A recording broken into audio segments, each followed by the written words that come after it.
ಹರಿಯಾಣದಾಗಿರ್ಬೋದು ಅಲ್ಲೆಲ್ಲ ಸಾಕಷ್ಟು ಒಂದು ಸ್ವಲ್ಪ ದಿನ ಬಿಟ್ಟಿದ್ದಕ್ಕಾಗಿ ಫೋಟೇಜಸ್ ಸಿಗಲಿಲ್ಲ.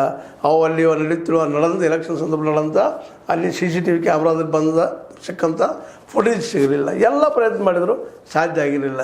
ಈಗ ಅದನ್ನೆಲ್ಲ ತೆಗೆದುಕೊಂಡು ಇವತ್ತು ಅಭಿಷೇಕ್ ಬ್ಯಾನರ್ಜಿದಂಥವರು ಕೋರ್ಟ್ ಮೆಟ್ಲು ಇರುವಂಥದ್ದು ಸಾಧ್ಯತೆಗಳೆಲ್ಲ ಇದ್ದಾವೆ ಒಂದು 100 ಕಡೆಗಳಲ್ಲಿ. ಹೀಗಾಗಿ ನಾವು ನಮ್ಮನ್ನು ಲೂಟಿ ಮಾಡಿದಾರಪ್ಪ ಗೆದ್ದಿದ್ದಾರೆ ಇವರು ಅನ್ನುವಂಥ ಆರೋಪಗಳು ಮಾಡುವಲ್ಲಿ ಒಂದು ಅರ್ಥ ಅದ. ಯಾರು? ಮಮತಾ ಬ್ಯಾನರ್ಜಿ ಅವರು. ಅದೇ ಕಾಲಕ್ಕೆ ಈ ಒಂದು ಅರಾಜಕತೆಯನ್ನು ಹುಟ್ಟಾಕಿದಂಥ ಕೀರ್ತಿ ಕಮ್ಯುನಿಸ್ಟ್ರಿಗೆ ಮೊದಲ, ನಂತರದಲ್ಲಿ ಮಮತಾ ಬ್ಯಾನರ್ಜಿ ಅವರಿಗೆ. ಈಗ ಅದೇ ಹಾದಿಯಲ್ಲೇ ನಮ್ಮ ಹಿಂದೂ ಹುಲಿಗಳು ಅಂತೇಳಿ ಕರ್ಕೊಳ್ಳುವಂಥ BJPಗರು ಅವರಿದ್ದಂಥವ್ರ TMC ಮೇಲೆ ಅದೇ ರೀತಿಯಾದ ದಾಳಿ ಮಾಡ್ತಾ ಇದ್ದಾರೆ, ಅವರ ಆಫೀಸ್ಗಳ ಮೇಲೆ ದಾಳಿ ಮಾಡ್ತಾ ಇದ್ದಾರೆ ಅನ್ನೋ ಸುದ್ದಿಗಳು ಮಾತ್ರ ನಿಶ್ಚಿತವಾಗಿ ಇವೆಲ್ಲ ನಾವು ಯಾವ ಎತ್ತು ಹೊರಟಿದ್ದೀವಿ ಅನ್ನುವಂಥದ್ದು. ಯಾಕಂದರೆ ಸೋತಾಗ ನಾವು ಸೋತದಂತ ಒಪ್ಕೊಳ್ಳೋಂಗಿಲ್ಲ. ಅದೇ ಕಾಲಕ್ಕೆ ಗೆಲ್ಲುವ ಸಮಯದಲ್ಲೇ ಪಾರದರ್ಶಕತೆ ಇಡುವಾಗಿಲ್ಲ.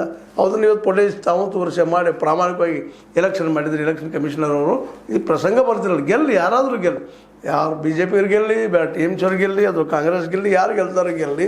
ಆದರೆ ಅದು ಪ್ರಾಂಜಲವಾಗಿ ಪ್ರಾಮಾಣಿಕವಾಗಿ ಪಾರದರ್ಶಕವಾಗಿ ನಡಿಬೇಕಾದ್ದು ಅದು ನಡೆದಿಲ್ಲ ಅನ್ನೋದು ಈಗ ಅಭಿಷೇಕ್ ಬ್ಯಾನರ್ಜಿಯವರು ಆರೋಪ ಮಾಡೋದು. ಮತ್ತು ಅದೇ ಕಾಲಕ್ಕೆ ಮಮತಾ ಬ್ಯಾನರ್ಜಿಯವರಂತೆ ನೇರಾನೇ ನಾನು ರಾಜೀನಾಮೆ ಕೊಡೋದಿಲ್ಲ ಅನ್ನುವಂಥ ಒಂದು ಸಂವಿಧಾನಕ ಕ್ರೈಸಿಸ್, ಸಂವಿಧಾನಕವಾದಂಥ ಒಂದು ಸಮಸ್ಯೆಯಲ್ಲಿ ಉಂಟು ಮಾಡಿದ್ದಾರೆ. ಇದು ಯಾವ ರೂಪ ಪಡೀತದೋ ಗೊತ್ತಿಲ್ಲ. ಆದರೆ ಈಗಿನ ಮಟ್ಟಿಗೆ ಮಾತ್ರ ಒಂದು ಕಡೆಗೆ ಅಭಿಷೇಕ್ ಬ್ಯಾನರ್ಜಿ, ಮತ್ತೊಂದು ಕಡೆಗೆ BJP, ಇನ್ನೊಂದು ಕಡೆಗೆ ನಮ್ಮ ಮಮತಾ ಬ್ಯಾನರ್ಜಿ, ಇವ್ರ ಮಧ್ಯದ ತಿಕ್ಕಾಳದಿಂದಾಗೆ ಇವತ್ತು ಅಕ್ಷರಶಃ ನಮ್ಮ ವೆಸ್ಟ್ ಬೆಂಗಾಲ್, ಪಶ್ಚಿಮ ಬಂಗಾಲ್, ದಳ್ಳೂರಿಯಲ್ಲಿ ಮಲಗಿದಂಥ ಅಥವಾ ಮಲಗುವಂಥ ಪ್ರಸಂಗ ಬಂದು ನಿಂತದೆ. ಇವತ್ತು ಅದು ಯಾವ ರೂಪದಲ್ಲಿ ಎಂಡ್ ಆಗ್ತದೋ ಏನಾಗ್ತದೋ ಗೊತ್ತಿಲ್ಲ.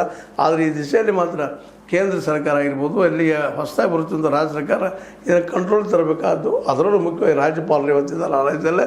ಯಾಕೆಂದರೆ ರಾಜೀನಾಮೆ ಕೊಡೋದಿಲ್ಲಂತ